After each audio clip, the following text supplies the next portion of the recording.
God willing, tomorrow evening after Minyan at 5:30, we will have a Fabringen here. So, good evening, everyone, and welcome again. Thank you for being here on time, and so that we can start on time. I don't want to study again to repeat everything we studied last week. So I am going to just a very brief summary. The Rebbe, the point of the Rebbe's idea is that true connection to God, and actually it works in true connection of choice that we make. And by the way, later on in the Tanya, we might see a different type of connection where it does not involve emotions, like children or siblings, but we will get there. True choice of loving somebody, a spouse, loving a neighbor in with different boundaries, but it's also love and respect and honor, must come from the head. It must start from the brains. The brain, the intellect. The brain is called the mothers. It is the one who gives birth to emotions. There are naturally emotional creatures or behavior. An ox has certain emotions. A tiger, a lion, all animals have emotions, but they are called naturally born emotions. That's the way they operate, and that's the way they were created. We as humans have tasked with the obligation to create emotions. To love God is one of the first commandments God gave us. To respect God is one of the foundation of Judaism, as we'll discover later. The same is about relationship when we get married. It's not for procreation, it is for respecting and loving one another. The love, and the Rabbi is going to get into details, and we discussed before about the gift that parents can give their child. When there is love and respect from one to the other between parents, it creates the harmony that God wanted in this universe. The Rebbe is talking about love and fear for God, but everything applies for another fellow human being. It must start from here. And therefore, the mothers are the three cognitive, intellectual capacities that we all possess. Some of us are much stronger in one of them.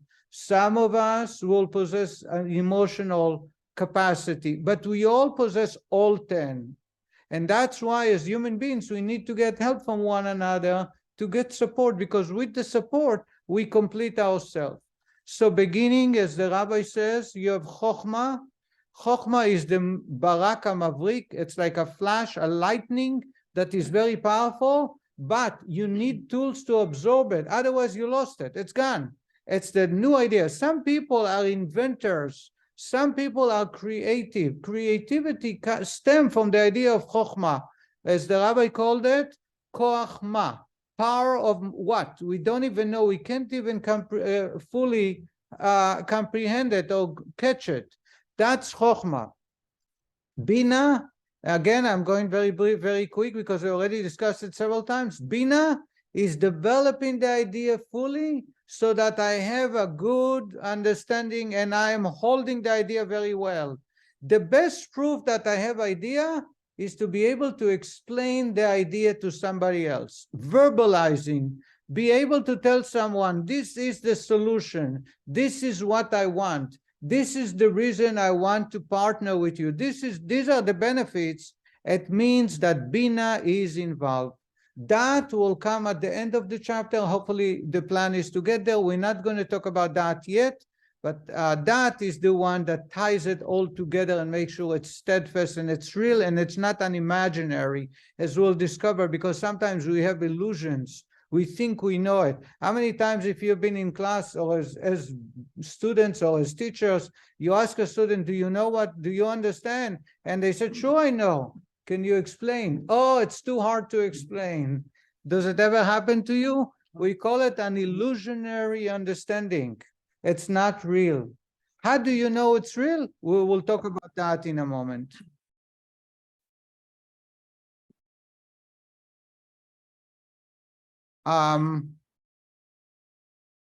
Chokhmah and Bina will create love and fear. As we discussed before, love is on the right side, fear or yira, respect, is on the other.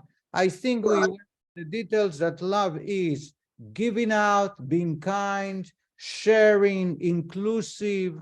Yira is creating boundaries, respect. You must pass the test to grow, to move on to the next grade.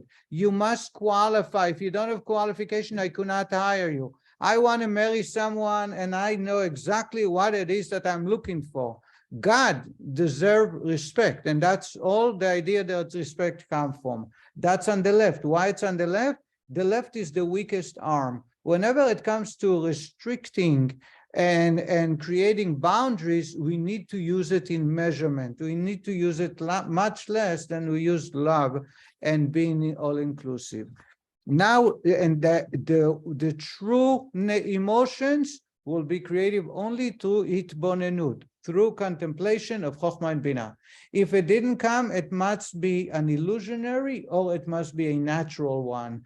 Just like you have a child, you have a brother, a sister, a parent, you love them. We call it, as the Rabbi will describe it, cold love, not warm, not passionate love. It's a love that exists. You cannot get rid of it. You cannot do much to it. It was there when you're born, and it's part of who you are, your identity. So that's not the emotions that we're dealing with. The other emotion, the Rabbi is talking only about chesed and gvura, kindness and strictness, because all the other 7 or 6 or 5 actually stem from either the right side or the left side, as we'll see. I would like to get into studying a little bit. We are, I believe, on page 69, the explanation of the matter. The explanation of the matter, that is, of the three intellectual processes described above: inspiration, cognition, cogitation, and contemplation, is as follows. That intellectual faculty of the rational soul that first conceive any matter, that is, the faculty which produces the seminal point of an idea and the first flash of illumination, as explained above, is given the appellation of Chokhmah, which is composed of the 2 words, Koachma, the potential of what? We're reading a text that the Rabbi already addressed before. Chokhmah is Koachma. When you get to reverse the cup of the chat. What? You're reversing the cup. I know. I don't know one. You just get to do I don't know. Okay. But Chokhmah, Koachma is reversing. It is a fact. This is just like what the father contributes towards the birth of a child. A germane seed that contains the DNA. It contains all the parts, the nails, the hair, the lungs, the heart, the liver, the tissue, the bones, but it's all in a germane way. The Bina will have to take its time to develop. That's the mom, which take that, and it takes a long time, a long period to develop it slowly. It is a faculty concerning which can only pose the question, ma, what is it? For at this stage, the idea in question is not yet clear or comprehensible logically, since its details are still in potential, emerging only at a later stage. We know we have the idea. We don't know what the idea is. Just like looking at the seed that the father gives the mother, there is nothing there. You can't call it life. However, we know that that's the one that will produce a fully born child, a seed, a plant. If you take a seed of an almond, you take a seed of a tomato, you can't see there anything. But if in the right connection in the ground, after a while, being patient, it takes time, it will produce a tree. And the tree can produce endless almonds, endless tomatoes. It's all in potential in that seed. When one brings forth this concentrated idea from the potential into the actual, that is, when one cogitates with his intellect and the seminal point in order to understand a matter full well, that is when a ponder he ponders all the details which make up the totality of the particular idea in its length and breadth. The Rabbi is talking about now developing Bina. Bina will have, there are two distinct quality that Bina will create from the point. One is the length and the other is the breadth. I think it is very important. The Rabbi call it le'orka u'le'rochba. Orech is the length, rochav is the breadth. And there is, anytime you have an idea that contains intellect, there are two components that are very crucial. And the greater the idea, the farther the length and the wider the depth. And let me explain it, and the Rabbi is going to explain it again here. The length is how far can you extend yourself to explain the idea. Some children cannot comprehend the idea of Chokhmah and Bina, and we need to use examples, parables. Given a parable is a very good way to extend the idea into a much simpler, lighter, watered down, so to say, from the concentration. Now, some children are not even to the level of advanced studying, so they need another parable and another parable. King Solomon was the wisest man ever existed. How do we know? The Torah testifies that he was able to share 3,000 parables for each deep idea that he created. In other words, there were 3,000 levels of wisdom within the idea, because without them, many people wouldn't be able to get the idea. So he had great ideas, but most people couldn't relate to it. Being smart or wise is the idea, is the ability to use a parable, but the parable just like watering down the concentration. So it's not as harsh, it's not as deep. And then you have another level of people that didn't get it either. So he gives another parable and another parable. That's the length. The breadth of the idea refers to applying the idea on many different categories. He's using an example of learning about kosher and teaching us about, let's say I'm sharing with you an idea or a ruling that applies to kosher food, and I take the same exact idea and apply it to relationship.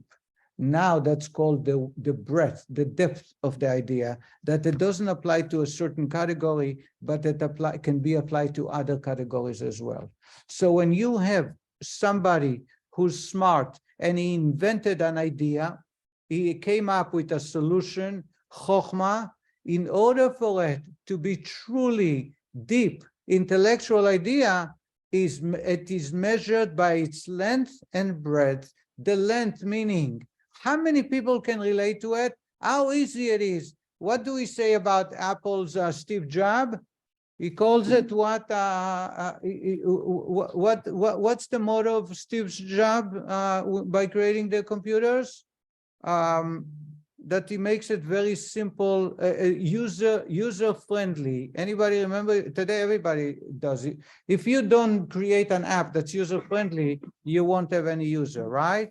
When computer came out, his ingenuity was that he was able to make it user-friendly.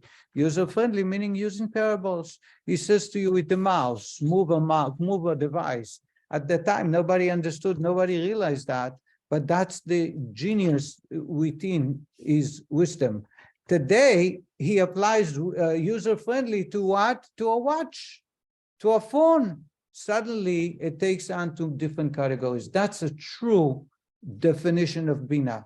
Not just to invent, to come up with the idea, but to develop it to the length and the breadth and the width of the extension, so they can take it to different categories. Now, it's not Apple computers, it's Apple Inc., because they're not just developing computer user-friendly. They do watches user-friendly. They do home losing you suitcase friendly. All the devices they create are all under the same theme, because Bina is at its fullest. And that's what makes that idea, that idea, so to say, so universally that today when people experience having the experience of Apple, Microsoft, and all the other giants, they must make it user-friendly, otherwise they will not have anybody. So now it applies even across outside their realm. It goes across to other platforms and other inventors that must follow suit, otherwise they will not. This is King Solomon at its best. He would be able to give up to 3,000 parables to make it easy for everybody. But not only that, you'd be able to give you an idea. He's talking about how to build a temple, but you can take it home and learn how to have a relationship with your spouse, and learn how to be able to start a business, and how to solve a conflict. In other words, it applies to different categories. And this is what the Rabbi is going to say this. Length involves the range of an idea. When one draws down a concept from a lofty level to a lower one, by way of a parable, for example, in order to make it more readily understood, he is lengthening it, giving it a greater range of accessibility, so that it will be more readily intelligible to a student. For a student whose capacity is more limited, one parable may not suffice. It may be necessary to provide a second parable to explain the first, thereby lengthening the concept still further downward.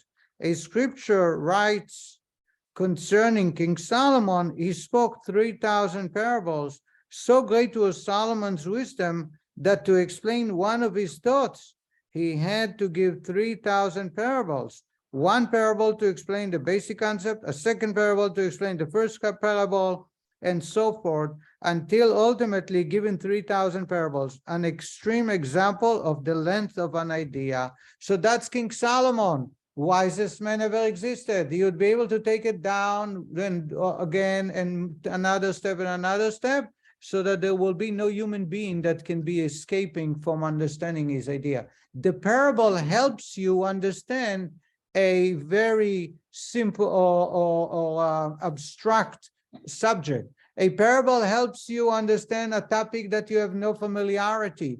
A parable helps you understand something you didn't think about. And sometimes there is a second and a third and a fourth parable. That's the length of the wisdom. So that's where Bina, wisdom, comes. It has to be broken into details and share with the recipient, with the listener, on many, many levels. Then you have the breadth of an idea, means the multitude of details which the concept comprises, as well as all its ramifications. For example, the logic behind a halachic ruling in the law of kashrut may also apply to the laws governing financial disputes. So once you understand the idea in kosher food, now we can apply it to Shabbat. Now we can apply it to disputes between people. In other words, that's the breadth, the depth of the idea that is all across. This is the meaning of the word la'ashuro, full well, when someone understands something full well. Understanding the intellectual concept completely in both its length and breadth. And when I studied in yeshiva to become a rabbi, we study a part of Jewish law that is almost none.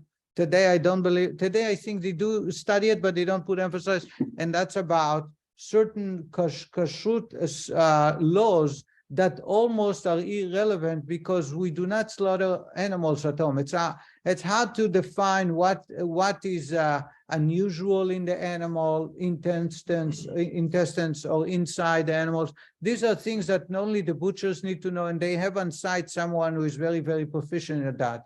However, the rules in kashrut, in kosher slaughtering, in defects or unusual or anomalies in animals, will help us understood about theft.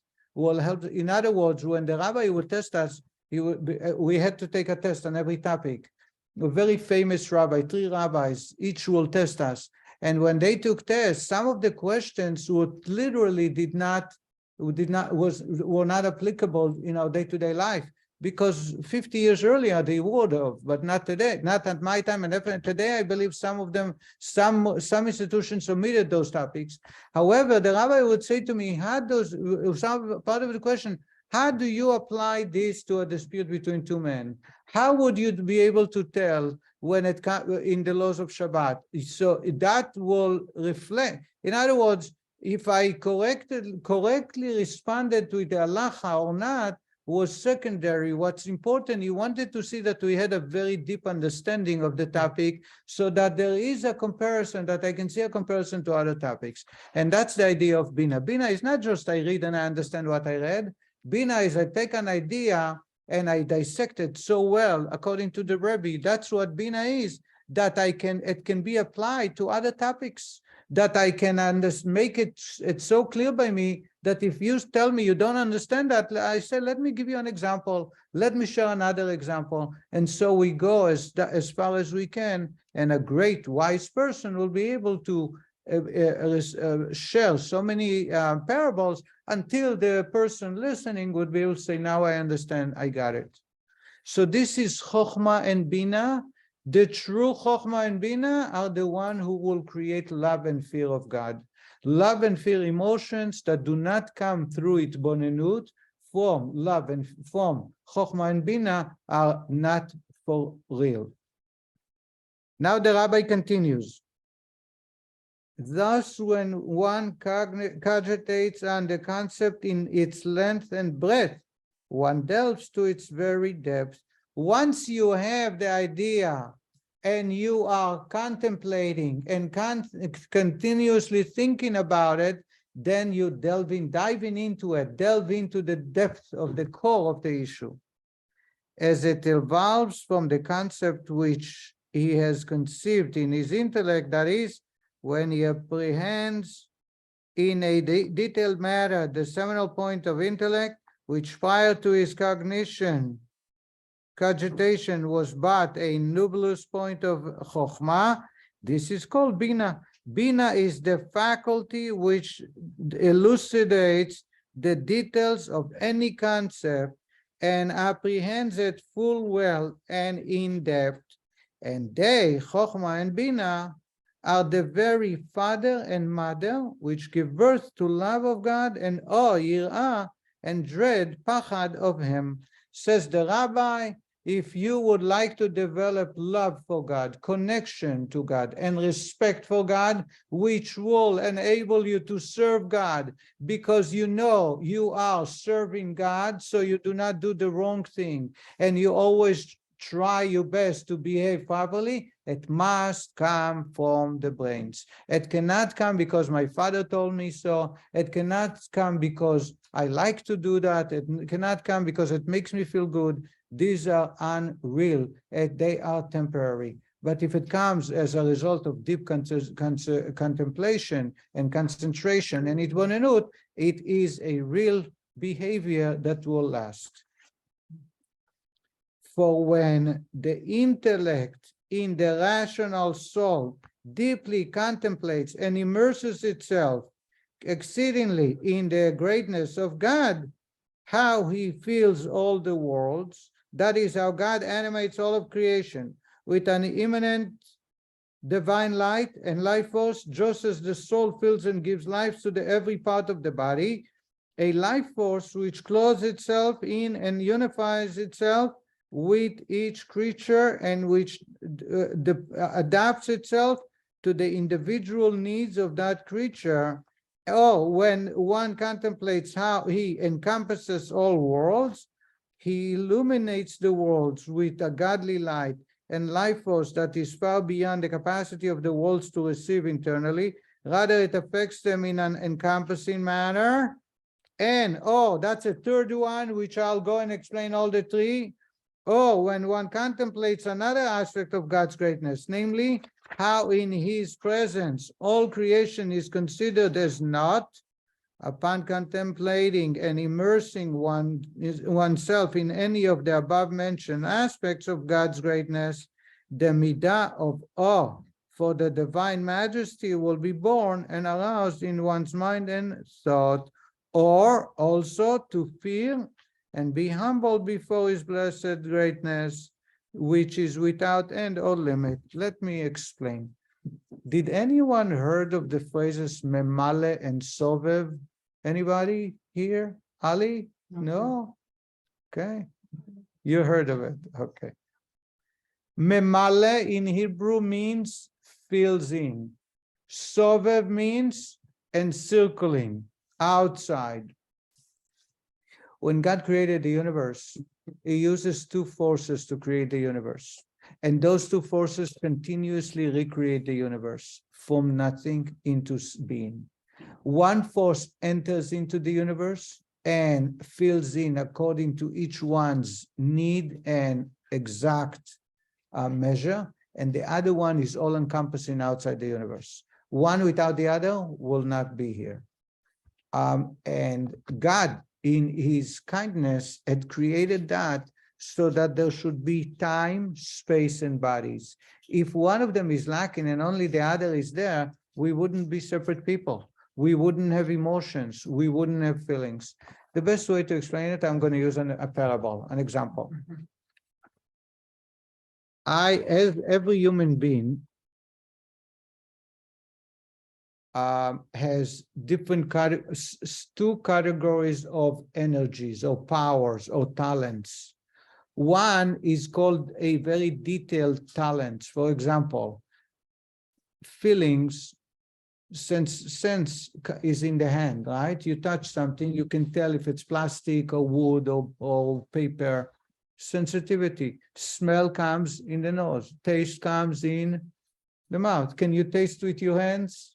No. Why? Because those senses are divided, are created in the body part that is made exactly for that part. So if I had sense in my hand, I wouldn't walk. The taste. If the energy to taste, to feel the taste, it comes through my fingers, they wouldn't work because I don't have the body parts that are appropriate. Vision I have in my eye, not in my legs. If I had it in my toes, the power to see would not be operating because there is no cornea and there is no eyelashes and there is no eyes. Do you understand that? Do we need to expand on that? So the liver has a purpose, the heart has another purpose, the brain has a different purpose. Each one has their own energy and their own talent and their own purpose. There is no extra body parts. God did not have extra body parts in his shop or in the toolbox, and he does just tool in. If we don't understand why they operate, we got to be patient a little bit and we'll discover. But then there is an all-encompassing energy. And there are two, actually. I'm going to mention them by name, but I'm going to talk about one. One is called ratzon, desire, and the other is called ta'anug, pleasure. I'm going to talk, even though I like to talk about pleasure much more, because there is much more proof, but it's important to talk about the first one, ratzon, the desire. The Rabbi in the Kabbalah, the Rabbi in Tanya is going to explain to us that the desire, the power, the energy, the talent of desire is all-encompassing. It exists in my toenails equally the same as it exists in my brains. It does not reside in my brains. Even though when you ask me, what do you want? I think what I want, and I'm going to tell you what I want through the brains in speech or in writing, but it's not in the brains. It's all-encompassing. It's outside. How do I know? Because if the power of desire, my willpower, existed in the brain, I would not be able to function as a human, but as a robot. It would be all mechanics, because the body is working to achieve my desire in tandem, in such a harmony that it's impossible to have a central location in the body telling different body parts what to do. So for example, if I want to walk and there are stairs in front of me, one leg has to lift itself and the other, one hand has to hold the handrail, and then the other leg. Doing so, if it came from the brains, it would become just like a robot. Yet it seems that we all work simultaneously together, a symmetry that is impossible to be divided into commands that come from a command central. Did you understand that? Does everybody understand that? Therefore, the desire, when I say I want to go somewhere, or I want to tell you something, now my mouth is moving, my face, my hands are moving, my body is moving. It all acts together at the same time to fulfill my desire. You know why? Because my desire, when I want something, it's not inside the body, it's outside. It's like an aura that is all-encompassing. That's called, and pleasure is the same thing. So if I want to go somewhere, or I want to walk away, or I want to tell you something, or I want to eat, the movements of the body, digesting, tasting the food, chewing the food, drinking in the middle, talking, not talking, all that is done simultaneously, because my desire exists in my mouth, in my eyes, in my brains, in my hands, and my toes, exactly the same distance. There is no central command. The brain will not command the mouth to chew the food and the throat to swallow and the saliva to extract itself to connect with the food. If that was the case, we wouldn't be able. There was a professor 300-400 years ago who decided that everything he does, he will think about before he do. Before he talks. And after a while, he tried practicing, he became just like what we know robots today. He couldn't move his mouth so well. He could not digest food very good. He couldn't speak because every time he uttered words, he had to think about what he's about to say and had to move his mouth and the teeth and the tongue, etc. There are so harmoniously so many parts of the body who work together. It is impossible to be done unless there is a central command that works together with my tongue and my fingers and my teeth and my mouth and my nose. Everything works together. Why? Unlike the powerful vision, the powerful taste, the powerful walking, the powerful sitting, which are all individual parts of the body, and they get the talent from the brain and the order from the brain. Willpower, if I want something and I'm acting on it, comes from an outside power that creates who I am. That's why the willpower is one of two most powerful talents that we all possess, that exist everywhere, that is not limited to the body parts. So my vision is based on my eye, my sense in my hands is based on my fingers, but my willpower, even if I lack some body parts, I still have the willpower. How many people were told by doctors there is no chance they're going to make it, and they decided, I am a witness to at least tens, if not hundreds, where the doctors gave up, pulled the plug already, and the patient, as they call it today, patient refused to die. They don't want to die. Why? They have the willpower. The willpower is so strong. They don't have the ability to breathe. They cannot consume food. How many people in hospice, anybody who's involved will tell you that some patients 2 weeks after they were taken away from food support, they don't get any food or liquids, they can survive for 2 weeks. Why? They have a willpower. The willpower is not limited to any body part, and therefore the willpower will be able to push the person to the limits that we have no idea how far. Is that clear? Do I need to go deeper into it? Ali? Ask the idiot, sure. No, good. I got what you're saying. Do you understand the difference between a willpower to a particular talent or energy in the body? I think I understand what you're saying. I'm a little surprised that the brain isn't just, it's command center. Willpower has nothing to do with the brains. I hear you. Willpower equally controls and is accessible to every body part equally the same. And that's so important. So if I want to speak, I don't need the brain to tell me to speak. The desire to speak will make me speak. If I want to walk or defend myself or respond, there is the willpower that operates. The brains train me or help me based on experience how to act, but the willpower is one that motivates, and therefore it will come naturally. And where is willpower from? Outside the body. We call it all-encompassing. The simple way to explain it is like an aura outside the body. You can see it, I understand you can see it, but that's what it is. It's outside the body. Pleasure, by the way, is the same exact thing. But let's stick to degrees of willpower. Huh? The degrees of willpower. Of course, just like any exercise that creates strong muscles, if you develop your willpower, you will reach very far. We're going to get to the willpower, but this is important for us to understand Memale and Sovev. I'm using it as a parable.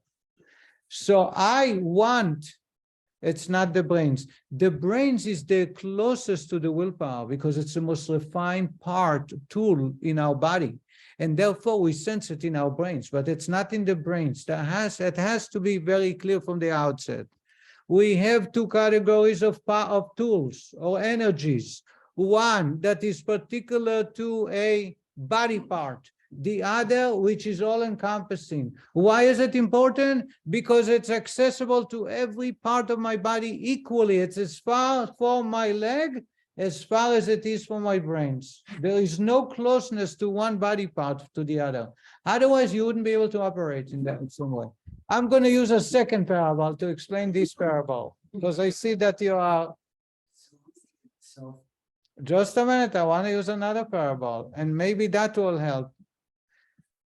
Anybody heard of the power of electricity? Do we know what electricity is? The answer is, I said it to you many times. No, we don't know.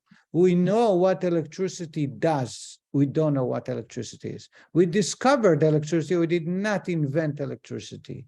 Electricity was there all the time. We discovered it. We learned the tools that are safe to benefit from electricity, and we know what it does. If I plug in a mixer to the power outlet, to the power source, what will the mixer do? It will circle very fast. If I plug in a air conditioner, it will cool the room. If I plug in a heater, it will heat the room, right? Depending on the tools. These are the faculties and the talents of my body. I have one power to lift, another one to walk, another one to think, another one to taste food. That's a particular machine that will draw energy to operate in that particular fashion or behavior. Electricity itself is all-encompassing. Electricity itself, it cannot be defined to something that makes a motor run fast. It's not true. It can create heat. It can cool down. It can do a bunch of things equally the same. You cannot say that this electricity takes longer to connect or farther. So the willpower is an outside power that motivates us, and therefore every part of my body is plugged into electricity in an equal measure. There is not a nanoseconds of distance that's greater to reach the toenail versus the brains. Yes, Harry. You just gave us two parables in about 3 or 4 minutes. Where were the person standing for 3,000 parables? He just hung around for 3 or 4 weeks. 2 weeks or a year. I mean, 3,000 parables take a little time. Right. So what's the question? Question is, Go ask King Solomon. I did not say 3,000. He did. And they are lost, by the way. Shir Hashirim. Anybody heard of Song of Songs? Ecclesiastes. It's all parables. What is Song of Songs? It is an intimate interaction between husband and wife. He's not referring to the husband and wife, he's referring to us and God. You know that, right? It's a parable. And in the parable, he's comparing to a garden, to flowers, to roses. There's all kinds of comparison, but they all refer to the love between a Jew and God. And they're considered very holy because the parables they drives the point home, makes it very easy to understand our relationship.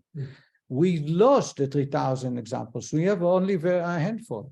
One of them is Song of Songs. Another one is Ecclesiastes. There are few that he gave, that he wrote, that King Solomon wrote, that we can see his greatness. Imagine we had 3,000 levels of understanding the relationship between us and God. Rabbi, Yes. how do we bridge the gap between what we know about science, Oh, medicine, and these concepts here. first, I don't see that it contradicts, unless I might be wrong. Do I see any contradiction between science discovery versus Torah? So we know of people without brains, and they don't have willpower. They without- don't have willpower? No, Are you No. sure? absolutely. There's this patient, HM, his brain was, they took some parts out of his brain because he had seizures, and he lost his willpower forever. Well, first, I want to thank you for bringing it up. I always like to learn new stuff. The question you asked is a very intriguing question, and God willing, on Wednesday, we are going to study JLI number 6. Is one of the 4 questions we will address is the contradiction between religion and science. There will be a class taught at 10:15 in the morning on Wednesday or 7:30 in the evening, and you're welcome to join. But the second, so there is no conflict. Actually, the science support and help someone connect to God. But that's the second point that you made. I don't know what to say. You know, there is the easy explanation is that people lose their willpower just because they broke a leg. You know, the teenagers today, they commit suicide in alarming number. The highest suicide rate is teenage. Teenage is the most dangerous. You know that, right? I'm sure, I hope everybody heard, or if you didn't, I had a group of 15 teenagers about 5 years ago. I did the teens, I was involved. And one day I said to them, it will stay here. I will not share with anybody. I would like to know who had contemplated or had close encounter with suicide. Every single one. Some of them had 2 parents who were doctors, very successful. Some of them were the only child. Some of them had 1 parent who was a doctor or very successful, very beautiful lifestyle. And they just said the main theme was what for? That's what they said, what for? They've got themselves as teenagers, 16 years of age, they got already a car. They were coming with a Jeep. They were driving cars. What for? Why do I have to wake up and face challenges? I have to, score in school, and I have to GED, etc. What for? The willpower is gone. Not because there is no willpower, but as Herman pointed out, we need to understand that the willpower is like muscles. If you flex them and if you exercise, you will gain it. Otherwise, you lose it. So could be that patient has lost the willpower because he or she, and I'm not passing judgment because everybody should be respected as long as, we didn't walk in their shoes, we didn't put our feet in their shoes, we shouldn't judge. And I'm not judging at all. But losing the willpower, unfortunately, today is so prevalent, it's mind-blowing. So when someone who is lacking a major component of their life, to lose willpower does not surprise me.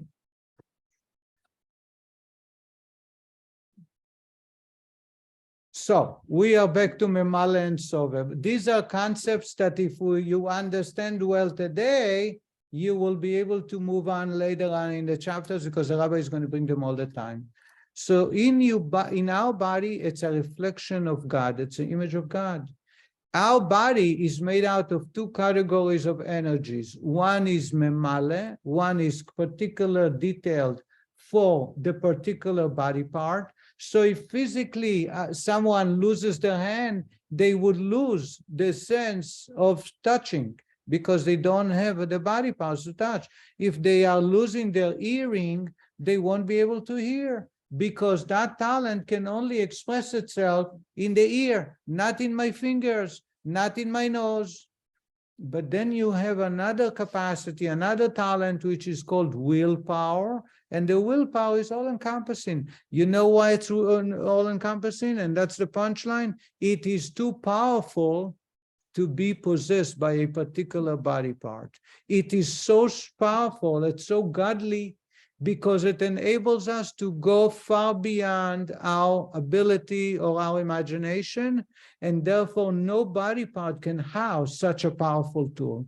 If you were to put it in the brains, you limit it to your IQ, to your contemplation, to the way you're brought up, and it is totally wrong. Most the inventors couldn't even read and write, right? No, most people who change the universe, it is merely because of their willpower.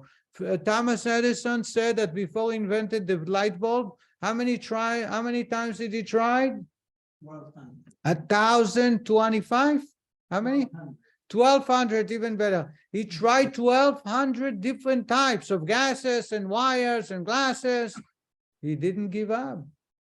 This is the willpower. This is not talent, because you look at that person, common sense say he's meshuggah, he's crazy.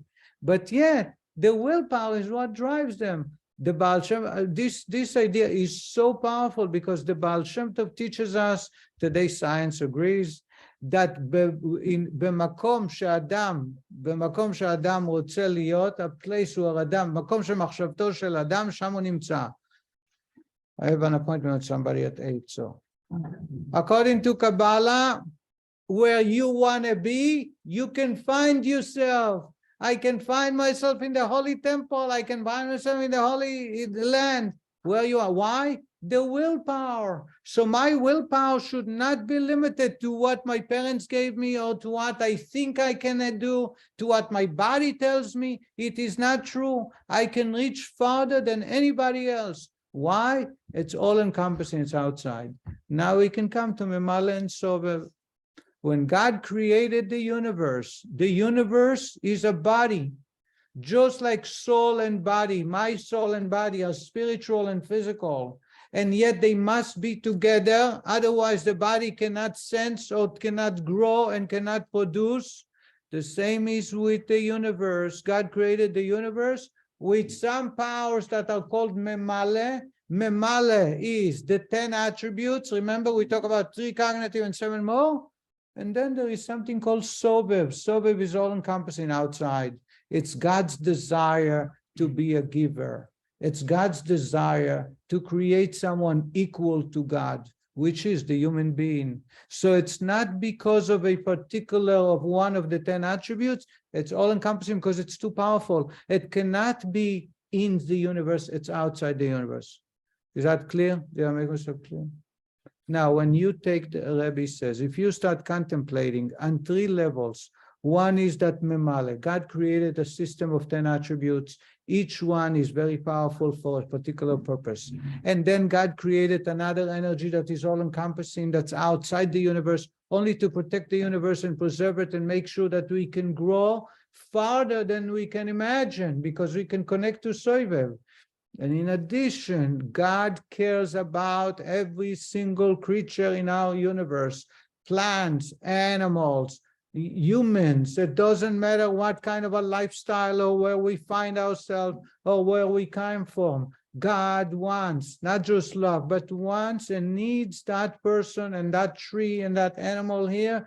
Otherwise, he wouldn't create. That gives us the sense how small we are and how respectful we should be for God. Because if he didn't want me or he didn't need my behavior, he wouldn't create me. And contemplating and continuously contemplating creates first respect for God, great admiration and respect, desire to do what's right.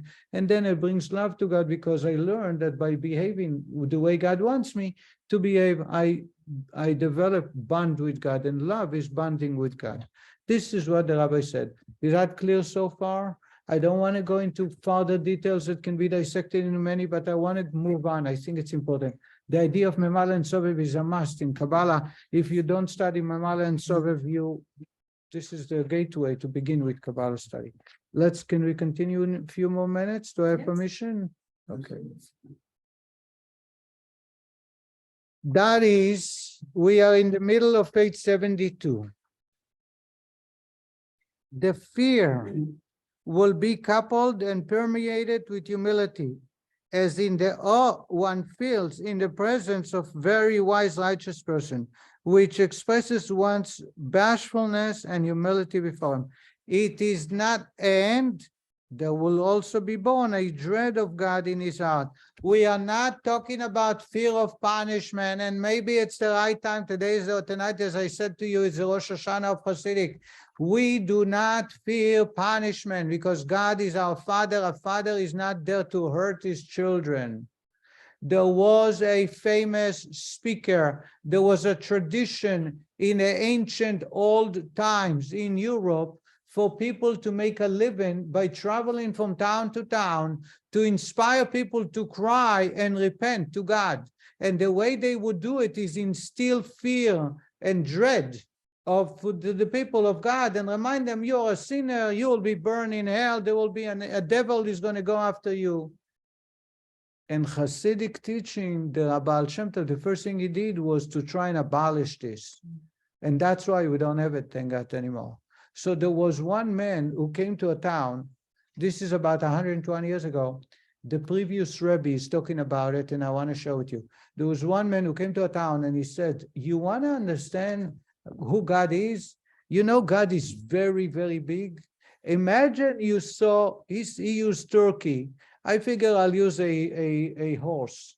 Imagine you see a big, big horse that his feet, it says in the Torah that God sits in the heavens and his legs and his feet reach the bottom of the earth.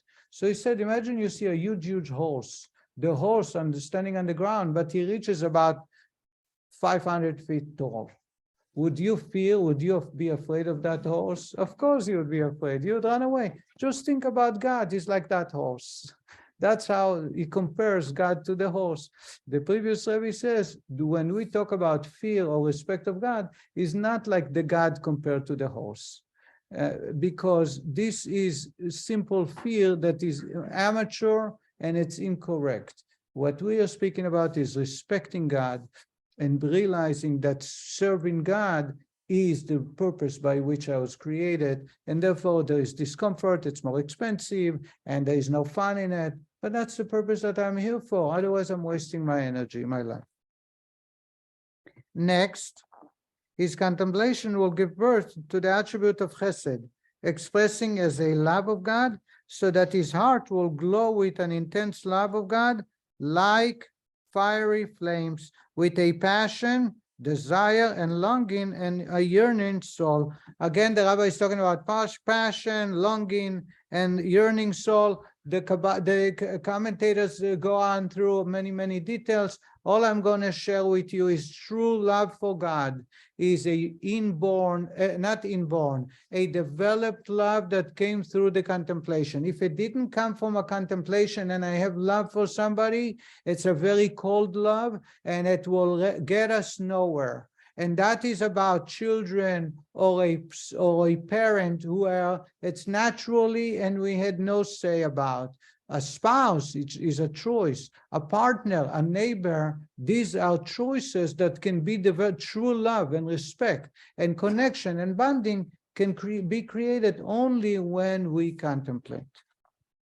Each of these expressions, fiery flame, passion, and so on, denoting a different grade of love towards the greatness of the blessed Ein Sof. And this is what is meant by the term klot nefesh, a consuming passion of the soul, as it is written, my soul longs for you, indeed it faints, and my soul thirsts for God, and again my soul thirsts for you. I am going to explain that because even though it's towards the end, but it's very important, I don't want to take too much. Anybody heard of the idea of klot nefesh? The giving up of your soul, living the universe? I am going to read it in the text of here and I'll explain. So intense can one's love become that the soul risks being consumed in the fiery flame of its love of God and totally live in the body. In fact, were one not to forestall this danger and contain this great love, he would indeed expire, but he restrains himself so that his soul will remain clothed in his body.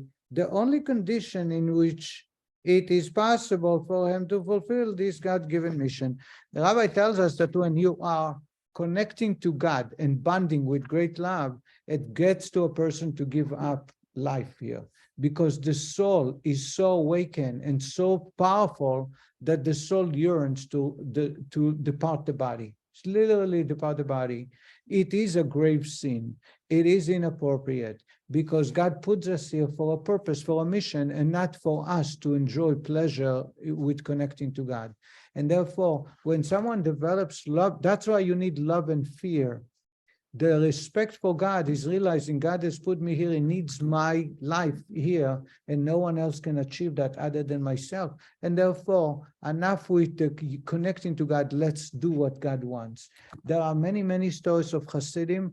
There was a famous Hasid who is called Rabbi Avraham HaMalach, the Avraham, the angel. Abraham, the angel, is the son of the Mezritch Magid.